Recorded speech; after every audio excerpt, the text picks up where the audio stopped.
Hello mga kabibig! Welcome back sa ating bagong YouTube channel. Ito ang pinakamaingay na YouTuber sa balat ng YouTube. Ako si Kabibig, maglebak-lebak na ta with evidence. Ano tong nasagap kong balita? Chismis-chismis lang ba narinig ko? At nabasa ko sa mga social media political analyst na ginamit lang daw ni Verde. Ay hindi pala, ginamit ni Mangga si Verde. Ginamit daw ulit ni Senator Amy Marcos si Inday Sara Duterte para manalong senador kasi plano daw ni Amy Marcos na maging Senate President. Nako, isa si Amy Marcos na pinipilian ngayon ng mga Senado para maging Senate President. Kung ganon mga kabibig, Presidente natin BBM, Senate President Amy Marcos, and do you think itong si Martin ibibigay niya, isusurrender niya maging House Speaker? Hindi. So, Marcos, Romualdez. So, itong tatlong ito ang maghari-hari sa gobyerno ng Pilipinas. Paano yan? Sabi ng iba, naku kabibig, posibleng mangyari yan.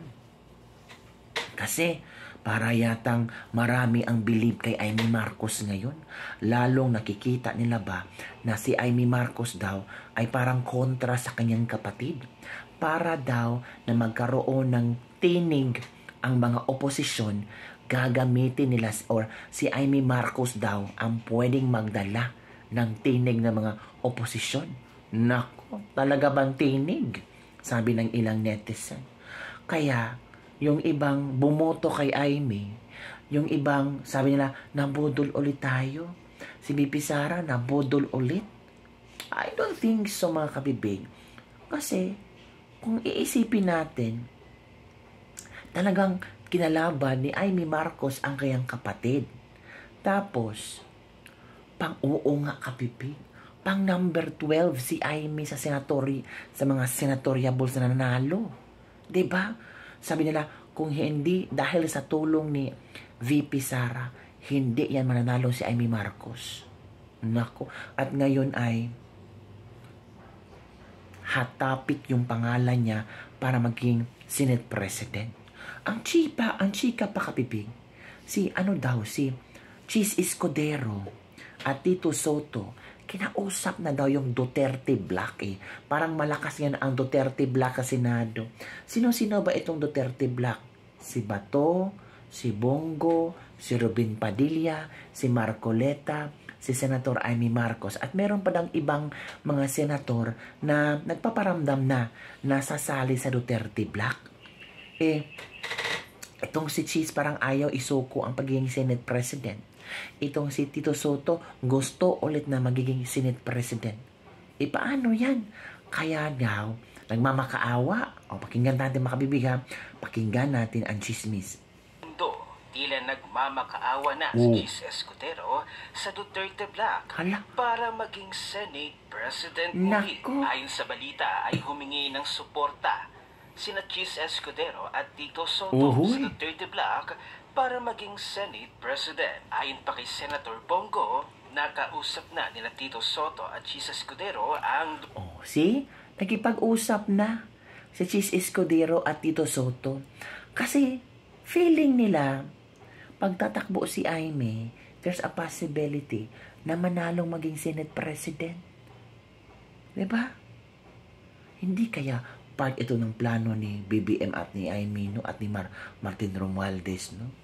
Well, mga haka-haka lang natin ito mga kabibiga, pero trending at pinag-usapan ito ngayon. Oo mga kabibig. Pero nag-statement naman si Senator Amy Marcos. Sabi niya, some senators have approached me with a proposal to be their candidate for Senate President. O tingnan nyo, may ilang mga senador ang lumapit sa kanya at nagbig ng proposal na maging Senate President ka na. Kasi yung kapatid mo, presidente. Yung pinsan mo, Speaker of the House. Ikaw na lang ang kulang. Whoever will be elected by our peers, whether it is me or not, So, gusto talaga niya. There are certain congressional reforms that need to be undertaken. The most important is reform in the budgetary process. Tigilan na ang mahiwagang BICAM. Yung kapatid mo na gustong umatin sa BICAM. Tapos tigilan na ang mahiwagang BICAM. Ano ba talaga? Magkasalungat talaga kayo ng kapatid mo, no? Si BBM gustong sumali, gustong manood, gustong umaten sa BICAM hearing. Diba? The right priorities in spending, considering our recurring fiscal deficits and huge indebtedness. At least alam mo, aware ka na sobra-sobra ang pag-uutang-utang ng kapatid mo, must be legislated. Food security and support to our farmers and fishermen, education, health, and truly necessary social services. Alam niyo mga kabibig, itong mga senador na ito ba, puro talaga mga farmers at fishermen, parang lumang tugtugin, lumang plaka, parang sa dami-dami ng mga politiko na palaging isinasalit nila ang mga farmers, ang mga fishermen, meron ba silang nagawa? Meron ba silang natulong? Guminhawa ba ang buhay ng ating mga farmers at fishermen? Di ba? Wala. Parenthetically, once the OP has submitted the NEP to Congress, the power of the purse must be respected. The DBM statement that the President will involve himself in the budgetary process after the NEP is submitted is infirm and unconstitutional. Ito na ha. Ito na. Sinabi ko sa iyo. Sinabi na niya dito na ang gusto ni BBM na sumali siya sa budgetary processes, it's infirm and unconstitutional. We should also start electoral reforms, including political party reforms, which have become mere tools for personal ambition rather than public interest. Above all, the Senate as a guardian of national interest must always be upheld. Its independence non-negotiable. So yun po ang statement ni ni Senator Amy Marcos hinggil sa issue na posible ba siya na magiging Senate President. Nako, paano yan mga kabibig? Paano yan? Para yatang nag-iiba ang kulay, no? Pa-after manalo, sabi ng ilang mga netizen.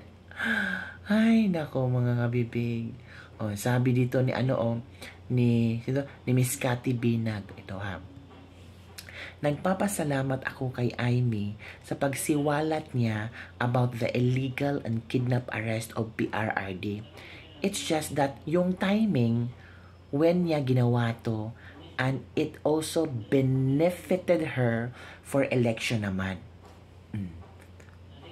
Maraming nagpasalamat kay Amy Marcos.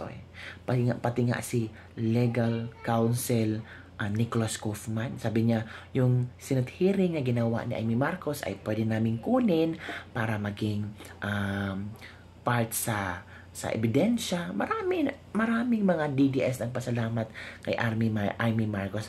Pero noong time ng Senate hearing, sabi ni Senator Bongo, huli na ang lahat. Pati nga si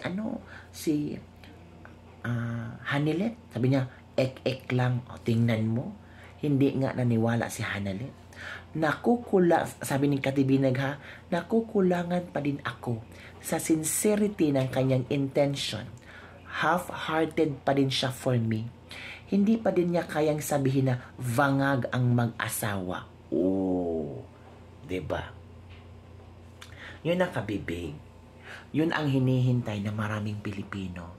Nasasabihin ni Amy Marcos na bangag yung mag-asawa. Parang doon talaga solidified ang ibibigay na tiwala ng maraming Pilipino kay Amy Marcos. Kaya sabi ng tama si Cathy Binag, parang totoo ang mga sinasabi niya. Parang si Amy Marcos kasi is parang natatakot pa rin. Parang may mga tinatagong sikreto na ayaw ibulgar o may mga plano na ayaw malaman. Pero Sabi dito, if sasabihin ni Aimee, totoo sinasabi ni PRRD na vangag kapatid niya, maniniwala pa ko sa sinseridad ng kanyang intensyon, hindi pang-eleksyon lamang. Diba? Yun mga kabibig. So, paano na yan? Sabi ng ilang netizen, yes, I agree with you, Miss Cathy. Correct, totoo yan. Sinasabi ni Manang Aimee. Miss Cathy, pasintabi lang bakit yung sinasabi mo USB, hindi mo pa rin nilabas? Yun ang real evidence kung andun yung mismong nagamit sila. Ito naman ang sagot ni Cathy Binag. I'm at eyewitness, higher evidence in court. Need pa ba ng USB kung siya talaga ay kitang-kita sa kanyang mata? Obviously, sabi pa dito, obviously ginawa yun ni Aimee Marcos for her personal and political gain. Huwag umasa, baka masaktan lang. May dugong traidor, nasa DNA na nila yan. Delikado maging Senate President itong si Aimee. Bodol ulit. Nako po. Mali daw si Cathy Binag. Kapatid niya yan, hindi niya kailangan ipahiya ang kanyang kapatid para may mapatunayan sa kahit kanino. Sometimes we need to see kung ano ang kaya niyang gawin at mga nagawa niya. Huwag masyadong focus doon sa mga mahirap at hindi na nakakabuti sa kanilang pangalan. Sinagot naman ni Cathy Binag, when you oath that you will serve the country and the people, walang kaibigan at walang kamag-anak. Dahil priority mo, dapat ang bayan. Ito pa, Aimee is not for Filipinos. Look what happened. Her wedding in heaven. Aimee knows what is happening around her. VP the treat the confidential. Ano ba ito mga sinasabi ng ibang tao dito? Kaya wala akong tiwala kay Aimee Marcos at sa lahat ng mga Marcos. Kahit maganda na ginagawa, laging may hidden agenda na pang sarili niya. Ang priority nila ay ang sarili nila, hindi ang service for the Filipino people. So yung kabibigay, yun ang mga komento ng ating mga netizen. Ano ang iyong komento na maniniwala pa kayo na si VP Sara ay nabiktima ulit, second time budol ulit ni Aimee Marcos? At grabe naman talaga, no? Senate President. 3 Marcos, Presidente. Aimee Marcos, Senate President. Romualdez, House Speaker. We're praying na si Pulong ay tatakbo ring House Speaker. Pero, I don't know kung tatakbo ba. Pero yun ang gusto ni VP Sara. Baka matatakot si Pulong. Pero I'm sure, hindi yun matakot si Pulong. Kasi ang iisipin ng mga ilang politiko, kung si Pulong ang magiging House Speaker, there's a possibility na yung political career nila will remain constant. Diba? Kasi sa 2028, ang posibleng tatakbo, VP Sara talaga eh. Mananalo yan, kabibig. Oo. So, kung si VP Sara na ang magiging presidente starting 2028, of course, yung mga tumulong kay Pulong,